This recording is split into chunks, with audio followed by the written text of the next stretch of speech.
Well, hello. I'm Matt Edmondson, and you are listening to the eCommerce podcast. Now, I've been around e-commerce since 2002, which I appreciate is a very, very long time. And during that time, you know what? The biggest challenge that I faced wasn't finding products or building websites. It was finding the right partners, the right people who could help me grow beyond my own limitation. And that's why these days I partner with e-commerce brands to help them grow, scale, and exit. And if you'd like to know more about that and more about how that works, just head over to the website, ecommercepodcast.net, because it's all there. Come join it. Come say, how's it? Now, today I'm joined by Matt Anderson from Dragonfly AI. And we're going to be looking at this fascinating place where e-commerce, AI, and brand all collide together. Now, AI, think about it, right? You've used it. You've used ChatGPT. If you're like me, you're a big fan of Claude. How many of you have done that thing where you've just asked ChatGPT or Claude for a piece of content and they give it to you and that's it? You just use that. There's no filter. There's no quality control. We all know that there should be one, right? We genuinely do, but we just don't do it, mainly because we're time conscious. Well, that's what we're going to get into today, all this kind of stuff. Matt, I'm curious, when did you first sort of come across this as a big problem that people were having? Thank you for having me on, first and foremost. I think, over the last sort of year to 18 months, AI, first and foremost, roll back. AI has been around for a while now, a good decade or so. Anyone that's used the autocorrect on their phone or Grammarly and those kind of things, I mean, that's all type of AI, you could say. So, but I guess really very much in the last sort of 6 to 12 months, the world of sort of chat GPT has become on the mainstream conscious, really. And then all the other plethora of AI has rolled on from that. And I think, we're at the point of Pandora's box is open. Yeah. And perhaps I think people are starting to understand the power of AI. And I think, but also, there's skepticism and also, somewhat of, fear and trepidation. Anyone who's seen Trump's video recently about Gaza will know exactly what I'm talking about, So I think there's that issue there that, not only what, the content that we're pushing out, but the content we're consuming, there's the lack of a filter really at the moment. I think, governments and organizations are, I think it's fair enough, are playing catch up there regarding that. What I would say is AI, and I'll talk about the different types of AI, but AI at the moment is very much dependent on how quality of the data that you're putting in, and also the quality of the prompt engineering. And this term out for prompt engineering. How good is the prompt that you're giving the AI is very much dependent on the quality of content you're getting out. But also many organizations, and as they said, in the world of sellers and e-commerce, sort of small one-man bands and what have you, or one-woman bands, are not putting the checks and balances in place about the contents coming out. Because certain AI can hallucinate, as they say in the trade, it'll come to a point where it can't really find the facts or understand a subject, and it'll make a fact up, and a percentage up and what have you. And certain AI out there is better at qualifying it, like Perplexity, for example. It'll reference, it'll give you a stat and give you a reference. But, that is a limitation of ChatGPT and also Claude as well. So, we need to have those sort of checks and balances. And the way I always refer to it is like, if you're using AI is a co-pilot. It's like we're both fans, by the way, but I would say that this is like having a master's graduate next to you that's just entered your business, but they don't know all the facts about your product and what you do and what you sell. So you have to sort of have that feedback loop really with the AI, just to double check really. So having good systems and SOPs in place is one thing really, very much so to be aware of. It's interesting, isn't it, that we, because I was talking to someone earlier, we're doing a website review and looking at the website, and I'm kind of like, I'm reading the content, I'm like, did AI write this? right? And Yes. I feel like we've got to the phase where actually humans are now starting to quite quickly and easily recognize when AI creates content. Yes. There's certain tells, isn't there? Like if you ask it to write a headline, it will always write a statement with a colon followed by another statement, and it drives me absolutely nuts, right? And you can see it straight off the bat. And it Yes. is this case of AI, whenever it was 18 months ago, and ChatGPT sort of exploded on the scene. You're like, flipping heck, it can write all this amazing content. And it did, but it's very AI content. And actually now I think not only can computers spot AI content, but we're humans are very good at sort of subconsciously spotting AI content. Is that a bad thing? Possibly, yes, but I think, and possibly no, but I think like the website I was referring to, looking at this morning, it just felt all a bit dry, if I'm honest with you, Matt, and Yes.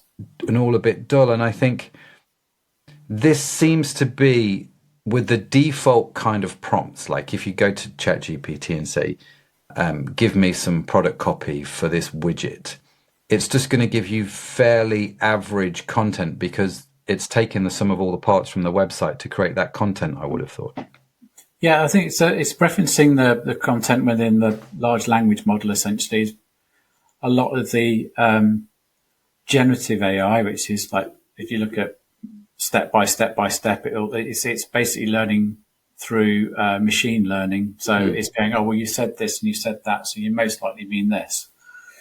Or it's going step by step by step, and that's hence why the prompts are so important, because you can say, okay, I want you to act like a e-commerce copywriter, and I want you to write a copy for a female audience, not a male audience, and I want you to be, and be very specific about the audience, and that subconsciously a human copywriter that's been around for a while will make those decisions going, oh, right, I'm writing for a female audience and it's about baking and I'm going to be writing about, and these kind of phrases are going to resonate with my target audience. Yeah.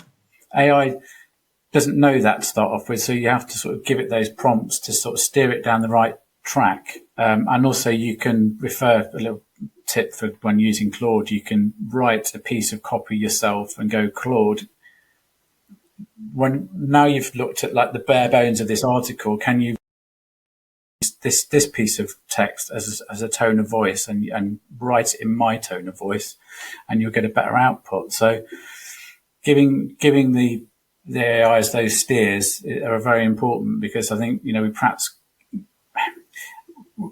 most of us coming into it, you think, oh, it's amazing. There's this black box. I can just ask it to do anything and it's amazing. It'll just start spitting out content and doing work for me. And we get all giddy and start firing off all sorts of prompts. But with perhaps give AI as it is at the moment too much kudos about how intelligent it is at the generative level.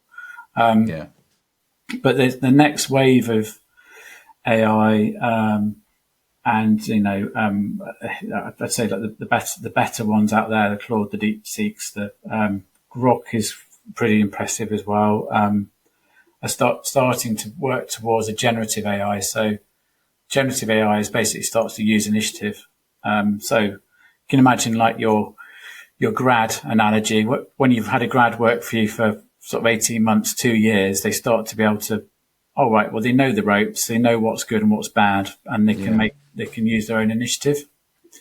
And I think that's the next sort of leap within AI, that once that becomes mainstream, it can be really, really super powerful, I think. And I think that's where we're sort of moving to. It's interesting, isn't it? Because it's the logical place, I think, for AI to move to now is that side of things. I mean, the latest release of Claude, I can't remember what Claude we're on, Sonnet something or other, that came out a week or two ago. Here it is. It's Claude 3.7 Sonnet. I think it's just stepped up the game quite a bit, from where it was even previously. So you can see that there are these rapid improvements. And I get what you're saying about the prompting and telling it to the sort of the style, the tone of voice, and how important that is, and getting that right and not assuming that it will know. I remember Recently, a friend of mine, he's launched, or he's acquired actually an airsoft business, and I have a slight interest in airsoft, having two sons who like to shoot each other, with various plastic balls. Yes. And so he asked me what I thought about the site, and I thought, well, again, the product copy is you've just copied that from the manufacturer and put it on your website.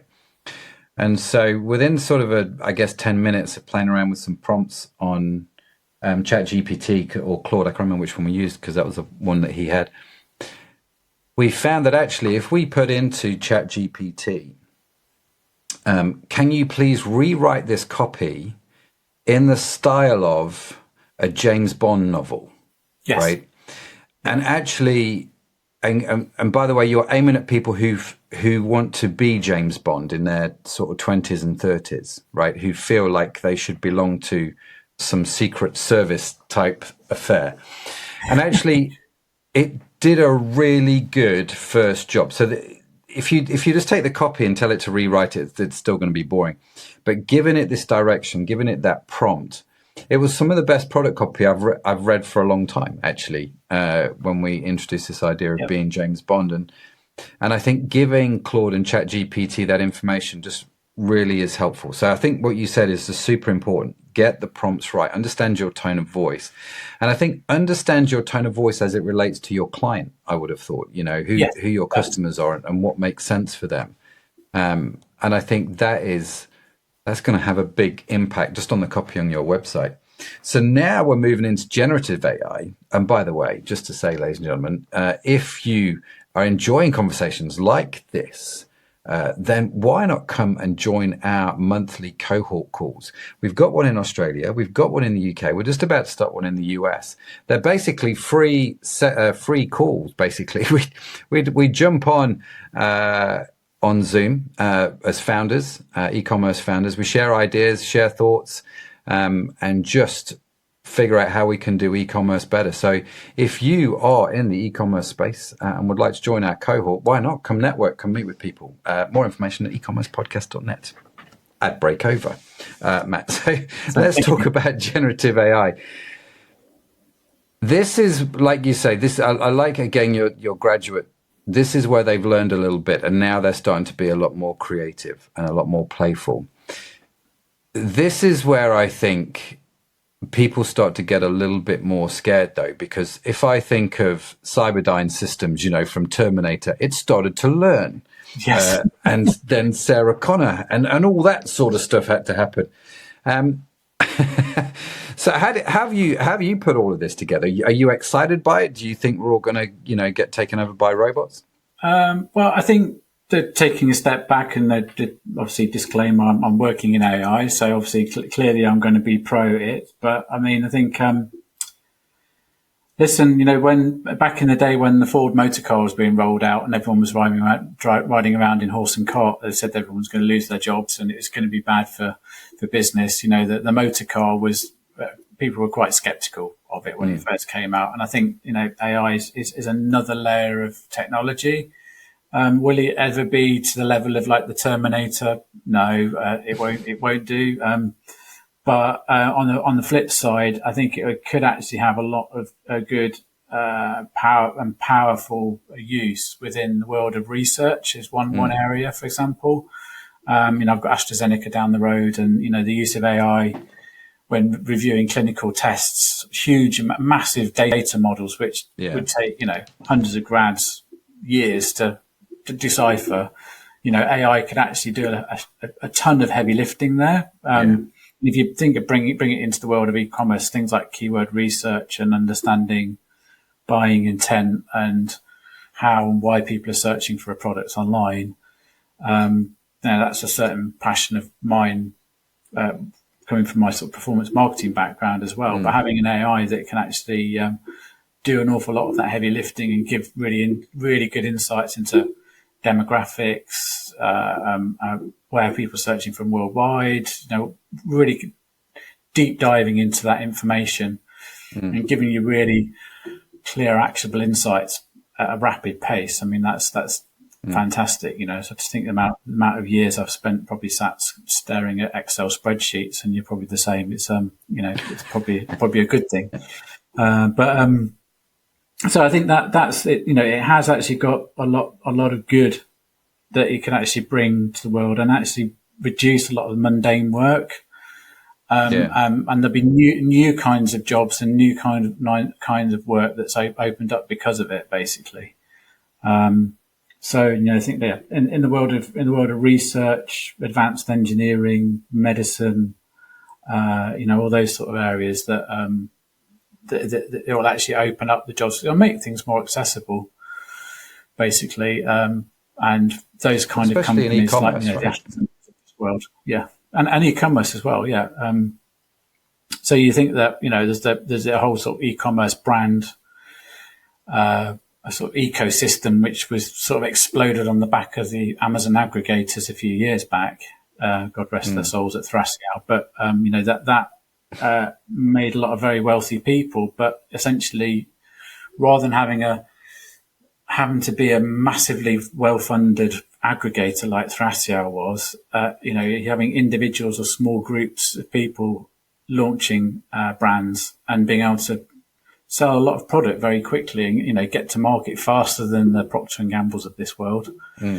There's a real opportunity for people to make money on the back of AI, rather than just thinking, well, I'm going to lose my jobs. It is an opportunity for people that are willing to learn and willing to upskill and use the latest tools, versus some of the the bigger organizations in AI are adverse to using it because they're worried about data security and ethics and those types of things. So, well, I like what you said there.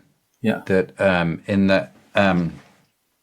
right, like with everything, we've got at the moment. I've been writing on LinkedIn about tariffs. There's a lot of I don't know when this episode's coming out, but at the time of recording, there's a lot of press about the tariffs, the Trump tariffs, and how they're sort of shaking things up.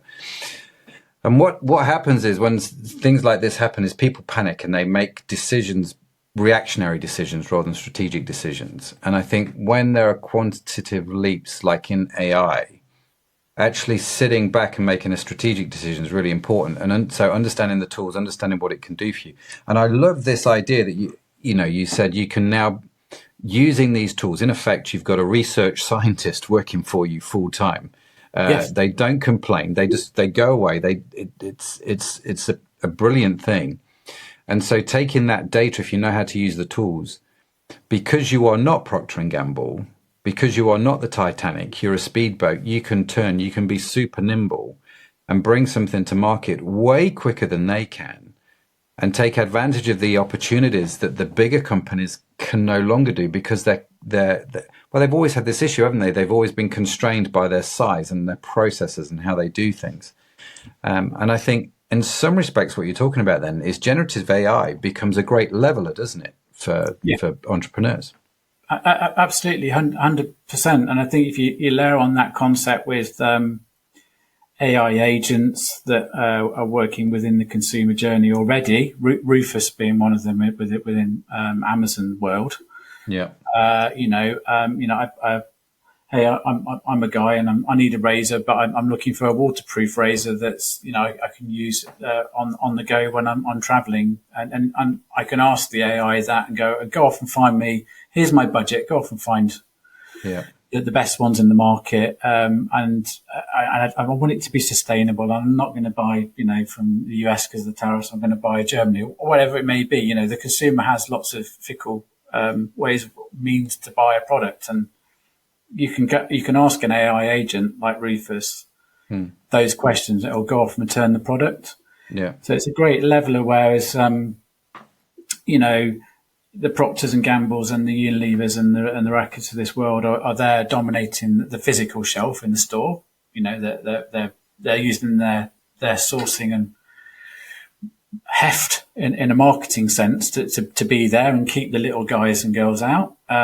And it's the same in the world of e-commerce, isn't it? They're outspending people on Google. They're spending a ton on organic SEO, so they're outranking you. And sometimes as a the one man band, you're thinking, well, how am I going to compete in this niche?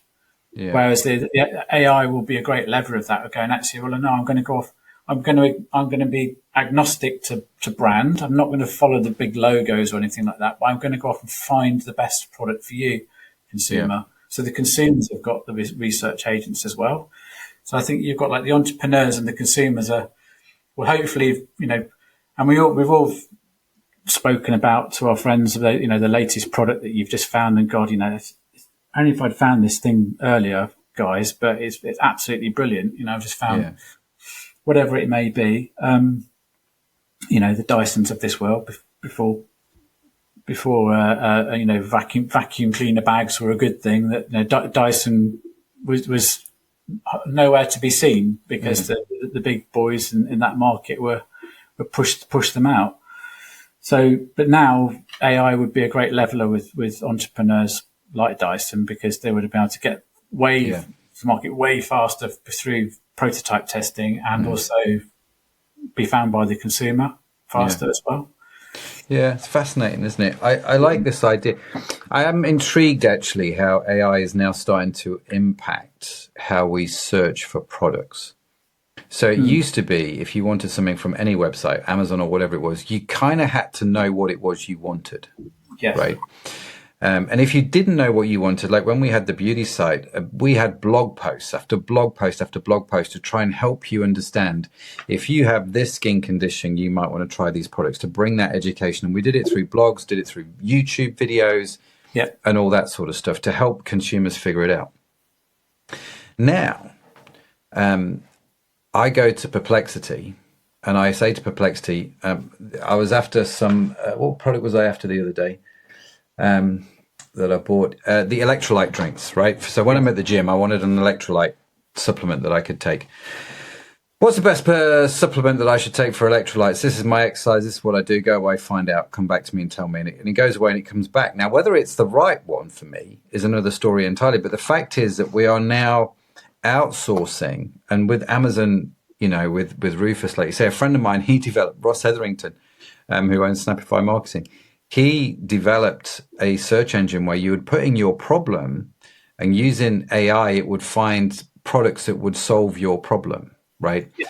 And I've seen the prototype, and there's no point in taking it any further, because Amazon seemed to have now resolved this problem with Rufus. And it seems to be that is a really interesting avenue now to go down and to understand as e-commerce entrepreneurs, that actually the way we're going to search, I think, is probably different.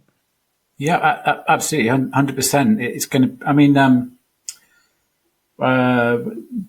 Before I used to work at an agency before in Optimize on and Marketplace AMP in an Amazon world, and I always used to describe it to the teams there as, to understand how we should be optimizing a product, we need to think about the buying missions. So what are the different ways that you're going to buy a snack bar? And Eat Naturals, a brand that we were looking at the time.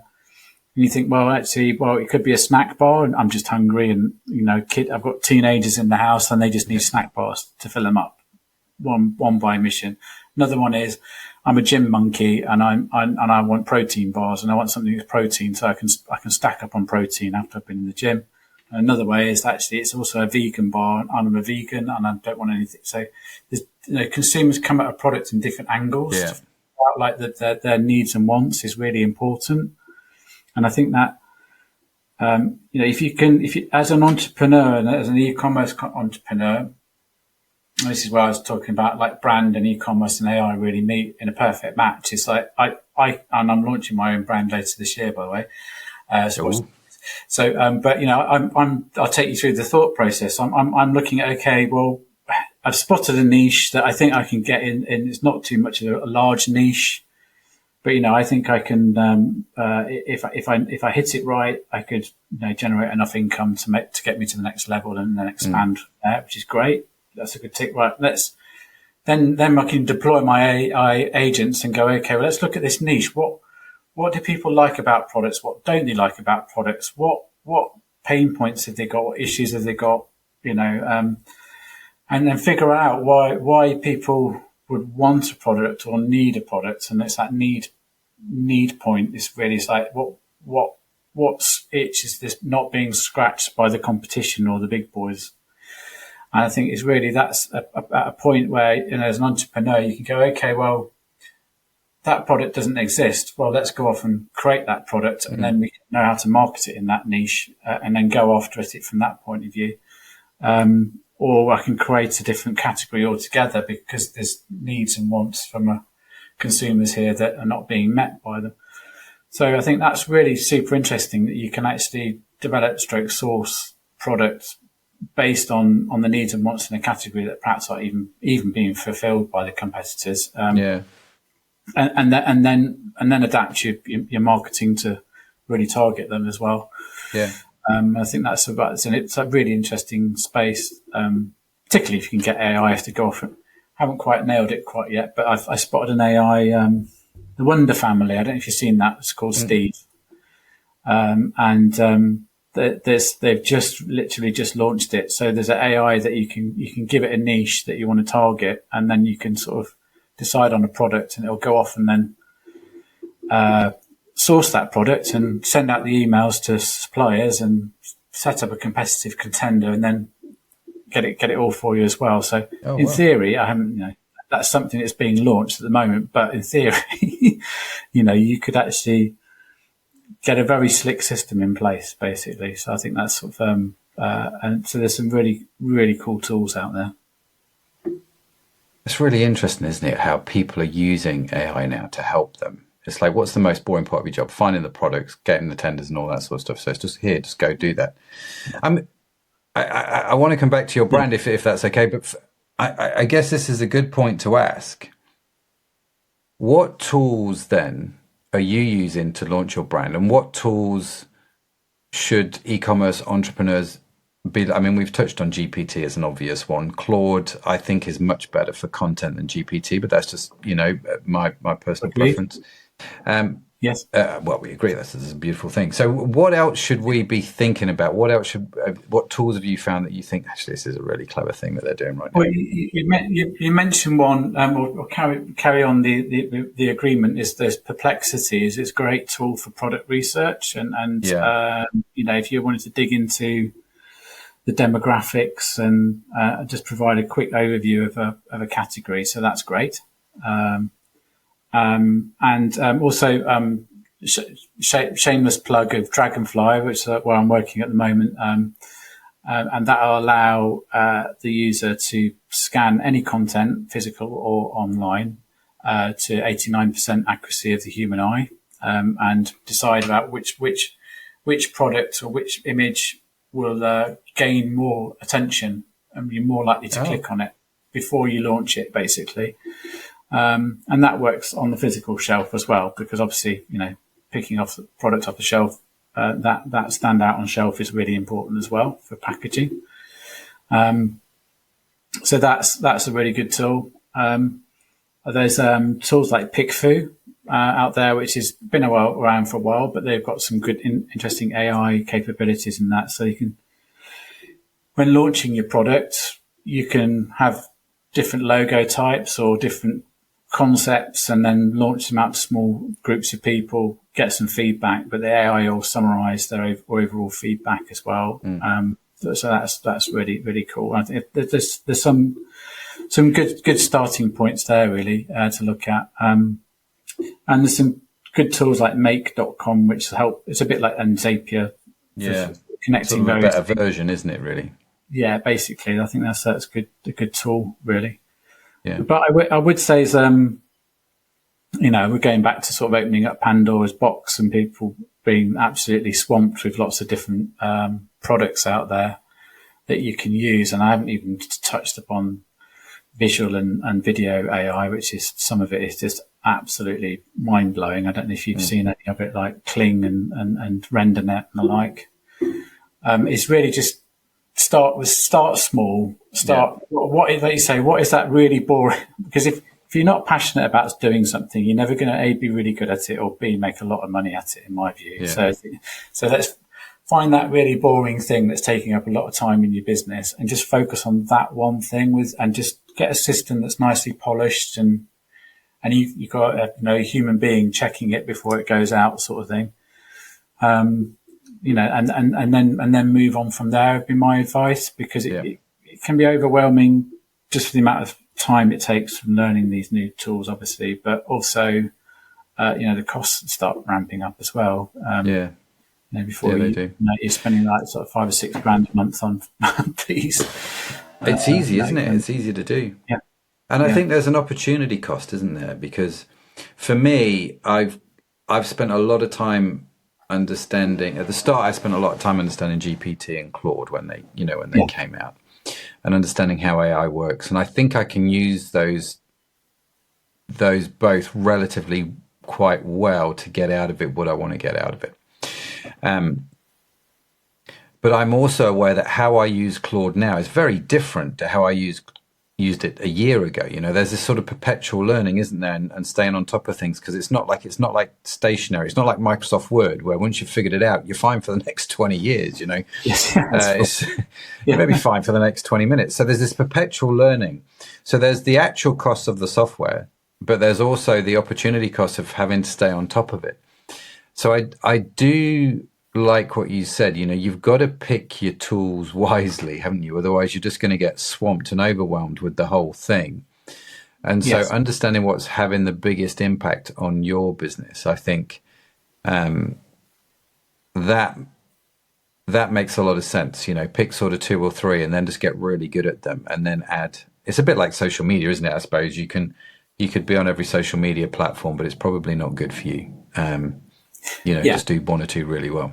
Yeah, and I think it's about 18 months ago. I think I've sort of hit a moment where I was back in the day, sort of 2007, on Twitter, and I was doing digital marketing on Facebook at sort of 2010, 2012, and just you get absolutely new. It's a new shiny thing, but you have to absolutely immerse yourself in it. And I was just I got a bit burnt out with social media, to be honest, because it was just you're just too immersed in all the different platforms, too overwhelmed with it all. And I think that's just the pace of technology now is so fast. So I think you're right. It's just sort of taking a step back, focus on where you can add the best value and where's the best opportunity cost in your business, and master that. You can't be good at every martial art. Just pick one and be a black belt in it, basically, has been my advice. Very true. Very true. Although I'm the wrong person to say that, because I still did quite a few different ones. There's always one. There's always one smart ass. It's usually me. To be fair, mate, it's usually me. Love that. Before we get into I want to talk to you about your brand, if I may. But before we do that, let me do this thing while I remember, where I ask my guest, which is you, Mr. Anderson, for a question. This is where I take the question at some point in the future. I will answer this question on social media. So, Matt, what's your question for me? A question for you. I think in the world of web and what does AI mean for sort of the world of web design? Really, I think is one area that I've been looking at. Shopify, for example, is as a tool that I'm developing, and I had a good rudimentary understanding of it. A lot of my deep expertise is within Amazon, and I think it's like how, where do you think that the world of AI is going to take the world of web design? Because I think there's a really good opportunity there. There's already tools out there for designing websites using AI, but going back to your web copy and your the AI images, there's always got that dystopian feel about them, haven't they? They always they've got a slightly creepy feel. You definitely know which ones are AI. Yeah, but where, because you've got SEO, keyword research, copywriting, coding, it could all be done by AI eventually. I saw a podcast, I think it was the Diary of the CEO, and I can't remember the guy's name on it. He was talking about agentic AI being able to launch a website and go, actually, what if you're launching this website in a beauty brand within this market? That's great. but have you thought about launching it in Hindu? And would you like me to translate it into that language as well? And will it go in that area, or is it just too complex, really? So what does it mean for the world of AI? I think is definitely something that I'm trying to get my head around, and I'm not really. It's like I say, the Pandora's box is open. Yeah. In theory, a lot of these things could be or should be very soon possible, but where's it going, really? Very good question. Very good question. Well, I'm going to have a little ponder about that. If you want to know how I'm going to answer said question, come follow me on LinkedIn, Matt Edmondson. Just find me there and I'll be answering that question. Matt, listen, tell me, obviously, if you're launching a brand, there's a limit to what you do want to say, but what are you launching as much as you can say towards the end of the year? So I'm launching a brand in the pet space. I've been working in the world of sort of digital.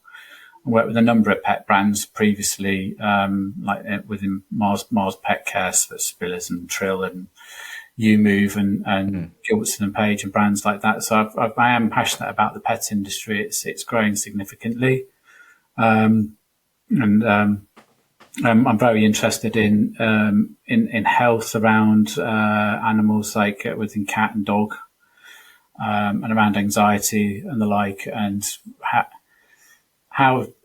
what fascinates me is how humans have adopted their own habits, whether it be like turmeric for recovery, for example, and then actually taking that theory and going, actually, well, my dog could use some turmeric because he's getting old, and so there's this whole sort of pattern of human trends into the world of in pet. So that's what I'm interested in, really. That sounds fascinating. It's a pet, and just the whole sort of health and beauty area. But pet is fun. Pets are fun. It is. It fascinates me. We have this brand, right? Yeah. The Vegetology brand. Yes. I don't know if you can. There you go. It's on the screen now. Yeah. So Vegetology make supplements, right? I'm the MD, I suppose, of this company, and I get the beautiful chore of making sure that the sales are growing, et cetera, et cetera. One of the things that fascinates me about this brand, right? So the omega-3, it is a vegan brand. In other words, every product is vegan certified. A lot of vegetarians, it's also vegetarian certified, but our market is obviously anybody, because anybody can take them. Even if you eat meat, you can still take these supplements, right? Yes. One of the things that's fascinated me about this is obviously you're drawing distinctions with vegan brands. You're very concerned about the animal kingdom in terms of how these products were made. What we've noticed is that there is, and what I could never have predicted with all the best hindsight in the world, is, for example, there are veterinarians in the UK who will order our omega-3 as a liquid format to give to dogs. And so they, I'm not saying one way or the other, you can do this. I'm just saying this is what somebody does. And they're starting to give animals human supplements. And so I said to the guy that sort of, Chris, he's the founder of Vegetology. There's his brain the size of a planet, real science guy, right? And I'm like, well, why don't we do pet supplements? I mean, it seems to be like a bit of a no-brainer that people want them. And he said to me, right, Matt, the legislation for human supplements is about 1 inch thick. The legislation for pet supplements is about 10 inches thick. It's a really interesting phenomenon that we're in. So you're getting into that space. Good on you, man. That sounds like it could be quite good fun. Yeah, it's good. It's good fun. But it is interesting about this sort of human pet sort of crossover. I was talking to a vinegar brand, apple cider vinegar brand, and they were noticing that we're getting some large bulk orders from customers, and basically it was horse owners buying it and putting it in the feed to help with gut health. But they were just like taking the human products and bung it in the horse feed. So I think, it's definitely there's a crossover each way, and you do get, like, in the world of. I was sat in a client meeting in the world of dog, and they just released this new chew supplement. And of course, they all hand a pack around and go, just kind of let's try one sort of thing. So that they all eat the dog food and so it's a bit, it can get a little bit strange at times, I guess, when you're sort of sitting there eating doggy snacks. But as long as they're tasty, I don't mind. I genuinely don't mind. Yeah, or they're probably because of all the legislation you mentioned, it's probably actually probably is. It reminds me of the film, Lethal Weapon, with Mel Gibson, and he's eating dog snacks to curb his smoking habit. Yes. But yeah, going back a long time now, ladies and gentlemen. Yes. Lethal Weapon movies. Now, before we wrap up, let me just say, if you have found this whole conversation about AI interesting, I would love to invite you to join us in our weekly newsletter. In the newsletter, we go through all the stuff that Matt talks about. We go and find some extra research, some extra stuff, and we're going to be expanding on this whole topic around AI and e-commerce. Because you know what, it's brilliant. I found that the podcast format is brilliant for these big ideas. Love these conversations. Yes. And the newsletter is where we get to break them down a little bit. So do come sign up for that. The link for that is in the show notes. But Matt, listen, I've really enjoyed the conversation, man. It's always good to think about AI. I'm especially enjoying the skateboard on the wall behind you. Yes, that's a the bright yellow skateboard. Yeah. That's quite. You've got some interesting art on your walls. It's very quite eclectic. Yeah, it's eclectic mix in here. Some it's my office, and I always joke it's sort of like the stuff my wife doesn't want on the walls. This is where I get what I want. That's so true for every man cave, right? Everything in this office. I'm in my man cave at the house at the moment, so it's in effect, it's my home office. But in here is all the stuff my wife doesn't want out. So. Like my little Lego Indiana Jones figures, things like that. Yes. I'm glad I'm not alone. I've got lots of things in here. All your little man trophies you put on your desk and things. Yeah, man trophies. I love that phrase. That's what it is. I've got these man trophies. So yes, I've got this little chrome grenade. Anyway, but interesting. Yeah, fun. Listen, Matt, tell us how people can reach you. Tell us how people can connect with you if they want to do that. What's the best way? So I'm on LinkedIn, so Matt Anderson, and if you'd like to check out more about dragonflyai.co is the website, and so do check us out, and do feel free to drop me a line on LinkedIn and a DM if you find anything that's interesting we've been talking about, then do. And I'll be, keeping an eye out for the posts about AI and website design, because I think that's something that, I'm not the expert. I haven't cracked it yet. But like I say, Pandora's box is open, so I'll be there commenting as well. Pandora's box. Definitely open. No, fantastic. Well, listen, Matt, I've thoroughly enjoyed the conversation. Thank you so much for joining me. Let me do the usual. Yes. Woo! There we go. That's been awesome. It's good to know well, that's it from. Brilliant. So that's it from me. That's it from Matt. Thank you so much for joining us. Have a fantastic week wherever you are in the world. I will see you next time. Bye for now.